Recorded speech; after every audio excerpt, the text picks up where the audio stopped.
السلام عليكم. النهارده انا هحكي قصه حياه واحد من الناس، عجباني قوي واحد من الناس دي.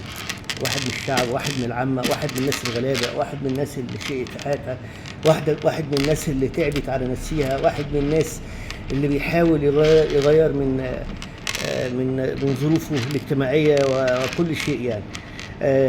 القصه دي حلوه هتعجبكم يعني. هنعملها على كذا حلقه عشان ما نكترش الوقت عليكم. الواحد من الناس ديت هنقول لكم هو مين. واحد انا اعرفه يعني. الواحد ده اتولد لثلاث اخوات، اتنين اخوات صبيان وثلاث اخوات بنات. كانوا اخر العنقود.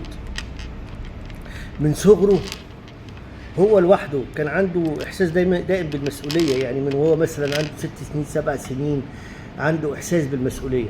الراجل ده اشتغل شغلانات غير طبيعيه. الطفل ده لما كبر شويه صغيرين سنتين كمان ابتدى يشتغل شغلانات غير طبيعيه. اشتغل مع واحد كان بيصنع جزم، واشتغل مع واحد بيصنع الفورمه بتاعت الجزم من فوق، واشتغل مع واحد بتاع مشابك، اشتغل ورا واحد بيبيض، اشتغل ورا واحد بيعمل ايه. استنى ما افتكر لكم، اصل الموضوع ده جميل وشيق. المهم اشتغل في شغلانات كتير قوي قوي قوي قوي قوي من وهو صغير، وكان بيدرس والحمد لله ربنا كرمه والدنيا مشيت معاه. كان أبو هذا الطفل يعني كان تارك والدته. لكن والدته كانت على ذمة الرجل يعني، اللي هو أبوه يعني. ما طلقاش لحد ما مات. ما كانش بيعبر الولد الصغير إلا جايزة كل 20 سنة مرة. الطفل نشأ في كنف إخواته من مامته، اللي هم يعتبروا يعني اخوات شقق يعني. الحمد لله مش يعتبروا هم اخوات شقق بس من مامته. ابتدى يكافح، لكن كان دايما عنده رؤية، يعني عنده رؤية في الحياة يعني. المهم الشخص ده دخل معهد، وبعد المعهد دخل كلية إعلام مفتوحة. في الفترة دي طبعا مر لحد ما ابتدى يكبر يعني، وابتدى يشتغل بجد. مر بظروف كتيرة يعني. ما فيش مال، ما فيش حاجات بتتجاب له، ما فيش حاجات بتتعمل له. ظروفه على ياخد حق المواصلات بس.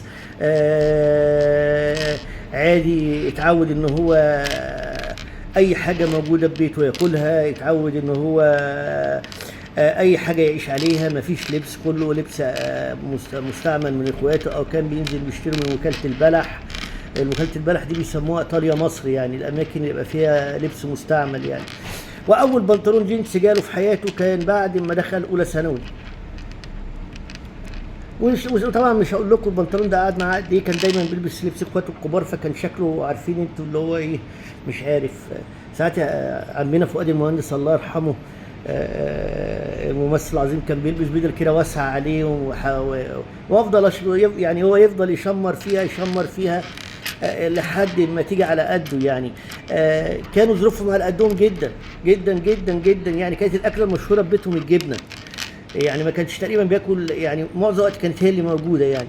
لكن الام طبعا بذلت مجهود كبير في تربيه ولادها، مهندسين ومديرين في بنك لكن اخر العنقود ده طبعا الام كانت كبرت، وكان حظه في الحياه مش قد كده. لكن بفضل الله كان بيعتمد على نفسه من صغره يعني. المهم ما كملش تعليمه، عمل معهد، وبعد كده حب يكمل تعليمه ودخل الجامعه المفتوحه. طبعا ايه الظروف اللي مر بيها الاخ ده لما ابتدى يواجه الشغل، وابتدى يواجه الناس، وابتدى اول شغله كان بجد يعني. كانت الشغله دي اول شغله يعتبر راحه يعني، واشتغل فيها 3 شهور. كانت شغله في الغردقه. واحد استاذ، واحد مهندس مساحه كان جايبه يساعده يعني، ويمسك له ميزان القامه والحاجات دي. راح الغردقه عشان يشتغل الشغله ديت في شركه. راح لقى ما فيش الشغله. طب الفلوس اللي استلفها من جوز اخته هيتصرف فيها ازاي؟ طب الفلوس اللي عملها، طب هيضحكوا عليه يقولوا ده ما بيستحملش، اصل هو اخر العنقود ودلوعه ومش عارف ايه.